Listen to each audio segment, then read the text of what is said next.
Is Canada ready for tsunami of migrants coming from United States? Canada is the biggest democratic country geographically in the world. Can it handle so many people on this land? Think again. Donald Trump has already started to fill up his cabinet with the people who are ready to deliver on his campaign promises. Trump promised the largest deportation in American history. He said there is no price tag on it. Means that they don't have any other option. They are going to deport these illegal immigrants. Vice President-elect J.D. Vance has suggested to deport 1 million people every year.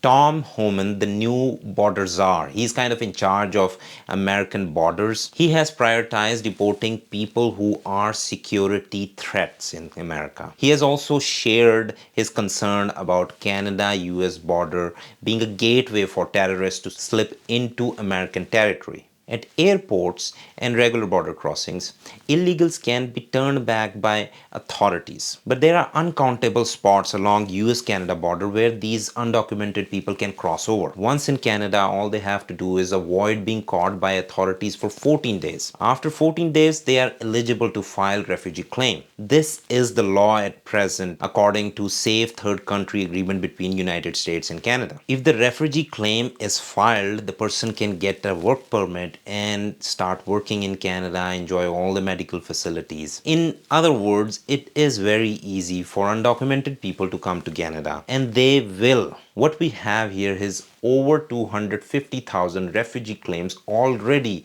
with Immigration Canada according to Immigration and Refugee Board. There are many reasons for undocumented people to come to Canada. One reason is that maybe their refugee claim gets approved and they become Canadians.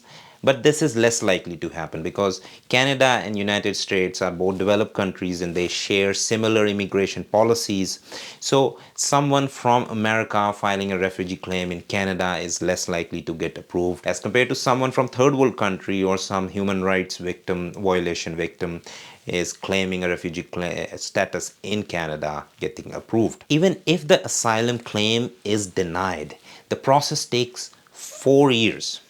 Now, this can be used by undocumented people as a way to stay close to America. For example, they come here, they file their claim and wait for their claim for 4 years. In those 4 years, they could work here and use all the facilities available to Canadians. And then they go back to America when the government changes or the policy changes. Royal Canadian Mounted Police is ready for the influx if it happens. They have collaborated with police in different provinces. Personnels are available, cruisers are available to patrol the US-Canada border in case this mass influx happens. If it happens, 2017 episode of Haitians streaming into Canada, thousands of Haitians coming to Canada could be repeated. Present Liberal government has plans of bringing 395,000 immigrants in 2025. Out of 395,000, 17%, almost 68,000 are going to be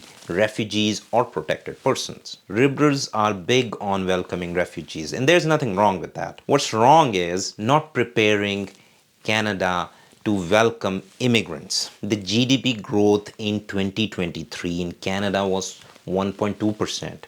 And expected growth this year in 2024 is also 1.2%. The governor of Bank of Canada has raised his concern time and again for government to increase the Canadian productivity, which is government has been unable to do it. So on the back of that, we can say that future growth is not expected either. The unemployment rate also support this argument. We are having 6.5% unemployment rate for 2 months. The employment rate is declining. It has been declining for consecutive 6 months. Since July 2022, when our unemployment rate was at 4.8%, the unemployment rate has been climbing. The argument that Liberal government gives is that immigration is integral for economic growth. We need people to work here. We need manpower. Agreed. From 1st January 2023 to 1st January 2024, we added 1,271,872 people.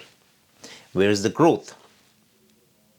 Last year, our growth was 1.2%. This year, our expected growth is also 1.2%. Those over 1 million people that had been added to our economy, how did they improve the GDP? We are no better than last year. Yes, COVID 19 was there that disrupted the supply chain. The COVID 19 also hampered the economy here in Canada. But every country had COVID 19. America had more corona cases than Canada. But America grew bigger. Even this year, they are expected to grow at 2.8%, which is double what Canada is going to see in 2024. We have so many issues already. We have shortage of houses, we have shortage of doctors, we have shortage of nurses, temporary residents, immigration, students, refugees, they all have impact on these and other services in Canada. Let's not forget last year we had a serious problem of homelessness in Toronto. Last year when we invited more than 1 million people, immigrants were living on the streets, camping on the streets. It's dangerous, it is unhealthy, and remember, it is Canada. Winter is very brutal here. It can claim lives of the people who are on the streets. Not only economic growth and job market is stalled, but also we are seeing record level of credit card debt standing at $110 billion. Are we really ready to accept migrants in Canada? Like this video, comment what you think of it.